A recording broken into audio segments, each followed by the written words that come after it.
Quand on dit Première Guerre mondiale, on pense tout de suite aux poilus, les tranchées, Verdun, la Somme. Mais on oublie qu'on s'est aussi battu sur mer, dans les colonies ou encore au Proche-Orient. Aujourd'hui, nous allons parler d'une grande bataille en Turquie. Un débarquement qui a mobilisé des soldats venus des quatre coins du monde. Mais surtout un véritable fiasco. La bataille des Dardanelles.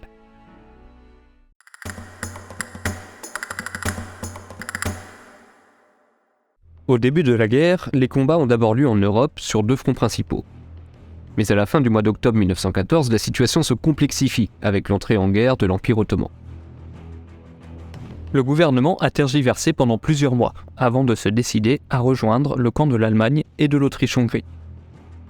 Du point de vue des alliés, c'est-à-dire la France, le Royaume-Uni et la Russie, l'Empire ottoman ne représente pas vraiment une menace.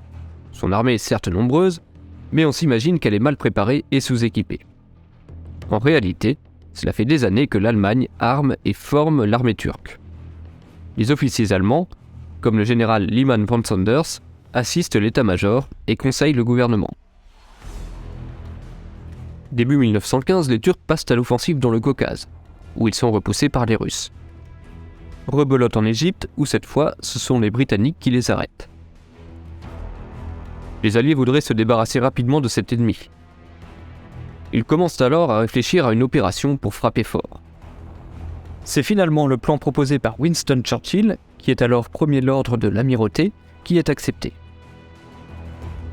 Il prévoit une attaque par la mer au niveau du détroit des Dardanelles, un passage hautement stratégique. L'objectif ultime, s'emparer de Constantinople, précipiter la capitulation de l'Empire ottoman et établir une liaison maritime avec la Russie.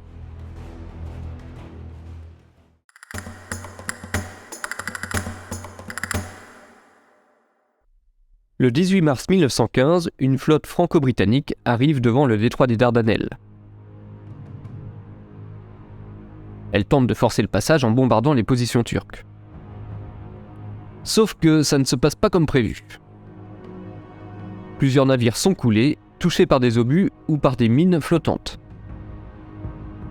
D'autres sont gravement endommagés. L'ordre est donné de se replier sans avoir pu neutraliser ni les mines, ni les canons turcs.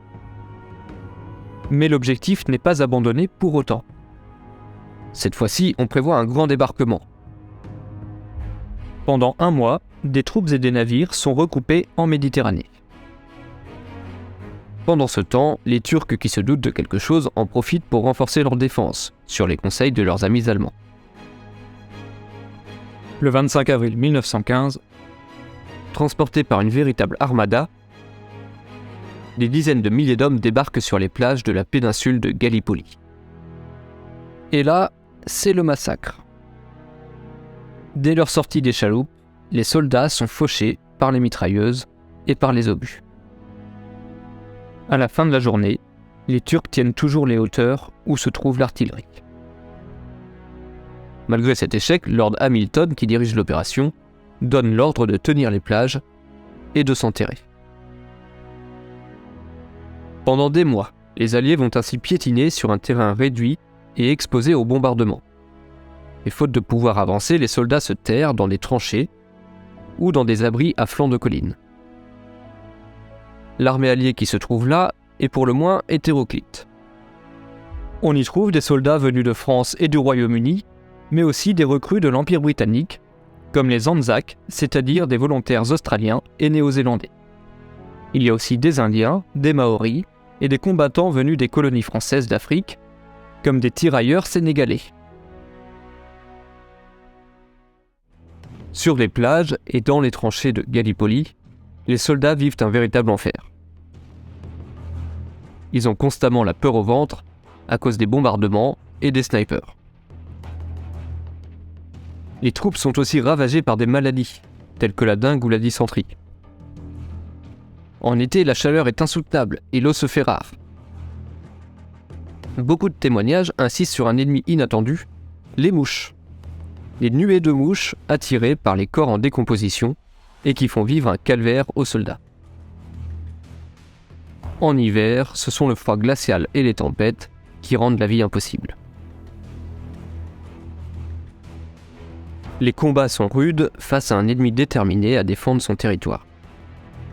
Les Turcs ont pour ordre de se battre jusqu'à la mort pour repousser l'invasion. Les assauts qu'ils mènent pour tenter de déloger les alliés de leurs tranchées sont toujours repoussés.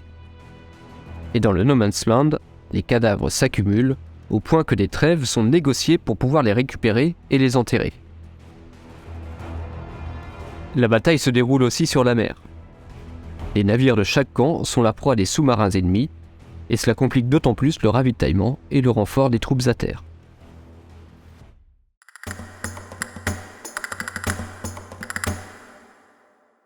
Il faut bien le dire, l'opération a été mal préparée. Les stratèges n'ont pas suffisamment pris en compte la réalité du terrain et la composition des troupes ennemies. On comptait sur une prise rapide de la péninsule, et bien c'est raté. Pourtant, le général Hamilton insiste pour poursuivre coûte que coûte l'opération. En août, de nouveaux débarquements sont tentés sur d'autres plages, et se soldent par des échecs. Les Turcs tiennent leur position. Ce n'est qu'en décembre, soit 8 mois après le premier débarquement, que le commandement allié décide d'abandonner Gallipoli et d'évacuer les survivants. Les pertes sont extrêmement lourdes. Dans le camp allié, ce sont plus de 50 000 morts au combat. Mais il faut aussi prendre en compte les blessés, et surtout les malades, dont la plupart décéderont rapidement. Certains historiens estiment ainsi que les pertes s'élèvent à environ 250 000 hommes, sur plus de 500 000 mobilisés. Les Anzacs sont les plus touchés en proportion. Les rescapés ne bénéficient d'aucun répit, puisqu'ils sont immédiatement redéployés en Grèce et dans les Balkans pour y continuer la guerre. Du côté des troupes turques, les pertes sont tout aussi importantes que celles des forces alliées. Cette opération, qui devait achever l'Empire ottoman, lui offre au contraire une victoire revigorante. Mustafa Kemal, qui a commandé les forces de Gallipoli, devient un héros national. Quelques années plus tard, il sera le premier président de la République de Turquie sous le nom d'Atatürk.